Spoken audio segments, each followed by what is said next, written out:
बहुत स्वागत है आपका जनवाणी में। मैं हूं अमित श्रीवास्तव। अजय निषाद मुजफ्फरपुर से बीजेपी के 2 बार के सांसद और कैप्टन जयनारायण निषाद के बेटे, जो कैप्टन जयनारायण निषाद भाजपा के पहले वरिष्ठ नेता होते थे, 4 बार से मुजफ्फरपुर से सांसद, उनके बेटे अजय निषाद आज कांग्रेस में शामिल हो गए। भाजपा से टिकट कटा तो ये जो दौर है, ये जो आंधी चली है, इधर से उधर, उधर से इधर नेता अभी होंगे। पता ही नहीं चलेगा कि कौन नेता किसका है, किधर है, वो तो चुनाव के बाद ही पता चलेगा। और कौन जीतेगा, कौन सांसद बनेगा, वो तो 4 जून को ही पता चलेगा। लेकिन अजय निषाद के साथ कोई खेला तो नहीं हो जाएगा जैसा पप्पू यादव के साथ हुआ। मैं ऐसा क्यों कह रहा हूं? क्योंकि आज ही कांग्रेस पार्टी ने बिहार से 3 लोगों को टिकट कंफर्म किया। कटिहार, किशनगंज और भागलपुर। भागलपुर से अजीत शर्मा जो सिटिंग विधायक है उनको मिला है, कटिहार से सिटिंग सांसद को मिला है, किशनगंज से नए एक कैंडिडेट आए। लेकिन पप्पू यादव को जिस तरह से पूर्णिया में वो कांग्रेस में शामिल हुए, लेकिन आज ना तो पप्पू यादव पर कोई फैसला हुआ और ना ही कैप्टन अजय निषाद के टिकट की घोषणा हुई। इसका क्या मतलब है? यदि अजय निषाद को टिकट देना ही है कांग्रेस पार्टी को, तो आज घोषणा नहीं हुई। इसके पीछे का मतलब है कि मुजफ्फरपुर से कांग्रेस पार्टी के जो दावेदार होंगे वो विरोध कर रहे हैं क्या? लेकिन सबसे मजे की बात, 1984 से लेके आज तक, 2019 के चुनाव तक कांग्रेस पार्टी मुजफ्फरपुर से चुनाव नहीं जीत पाई है, कभी नहीं जीत पाई है 40 वर्षों से। तो फिर वहां से अजय निषाद आकर के कांग्रेस से जीत जाएंगे क्या, या वो संगठन में रह करके विधानसभा की लड़ाई लड़ रहे हैं? और यदि विधानसभा की लड़ाई लड़ रहे हैं तो फिर उनमें बीजेपी में रहने में उनको क्या दिक्कत था? क्योंकि देखिए, एक बात समझिए कि मुजफ्फरपुर में ठीक है, वहां पे जॉर्ज फर्नांडिस का भी बहुत प्रभाव रहा है। एक समय में समाजवादी आंदोलन के नेता थे जॉर्ज फर्नांडिस, समता पार्टी में रहे, फिर जनता दल यूनाइटेड में नीतीश कुमार ने उनका सफाया किया, फिर भी वो लड़ना चाह रहे थे लेकिन नहीं लड़ पाए थे। इनके पिताजी अभी जो अजय निषाद है, जिनका टिकट कट करके राम भूषण निषाद जो निषाद से ही हैं, उनको टिकट दिया भाजपा ने।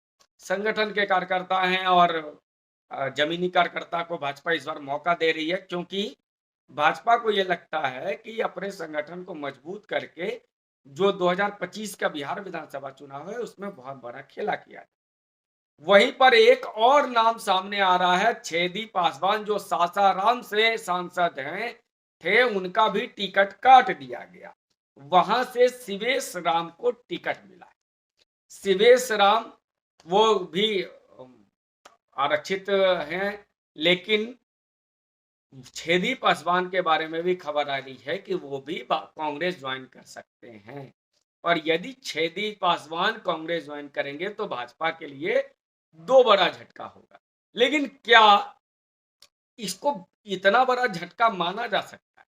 क्योंकि अजय निषाद का तो विरोध था, मुजफ्फरपुर की जनता और मुजफ्फरपुर में भाजपा के कार्यकर्ता चाहते थे कि एन केन प्रकार अजय निषाद का टिकट काटा जाए, क्योंकि इनको लेकर के बड़ी नाराजगी थी मुजफ्फरपुर के कार्यकर्ताओं के बीच और वहां के मतदाताओं के।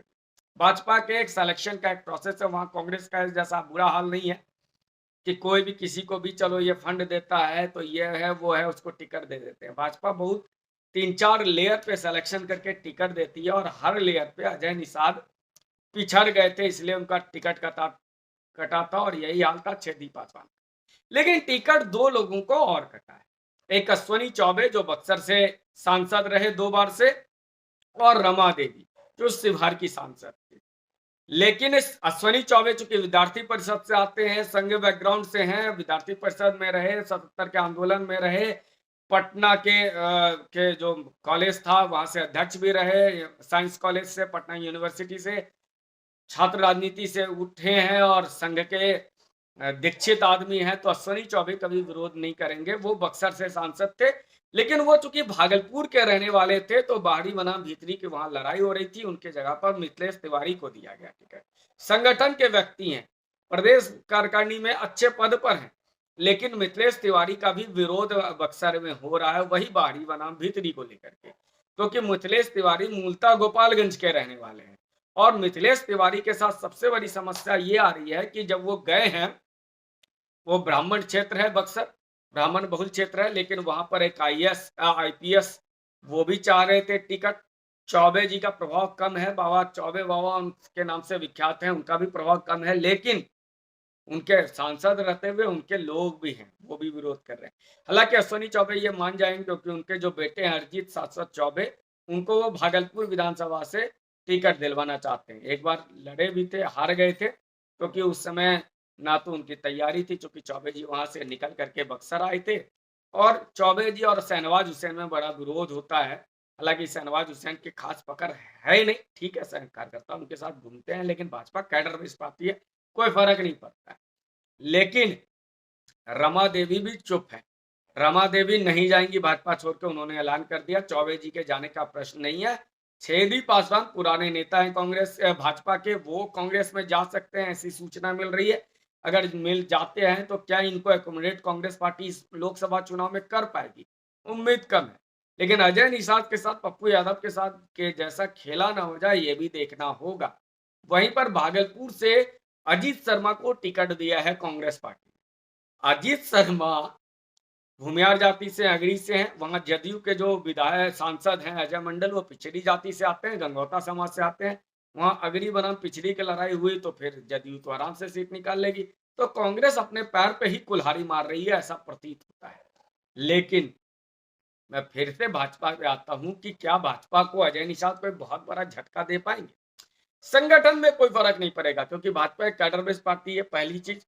दूसरी, अजय निषाद उतने लोकप्रिय रहे नहीं थे, उनको लेकर के नाराजगी थी, उनका विरोध हो रहा था, और छेदी पासवान के साथ भी कमोबेश यही हाल था, इसलिए पार्टी ने उनका टिकट काटा था। बहुत दिन हो गए थे, उनके जगह पर जिनको दिया गया है टिकट, वो शिवेश राम, वो काफी दिनों से मेहनत कर रहे हैं, संगठन के आदमी हैं। तो मुझे लगता है कि भाजपा को जिस तरह से जो कांग्रेस समर्थित पत्रकार और मीडिया चला रहे हैं कि भाजपा को बहुत बड़ा प्रभाव पड़ेगा, उससे कोई प्रभाव नहीं पड़ेगा, क्योंकि भाजपा नरेंद्र मोदी का नाम का 10 वर्षों का काम और कैडर के बूते ही चुनाव लड़ रही है, जिससे भाजपा को कोई खास फर्क नहीं पड़ने वाला है।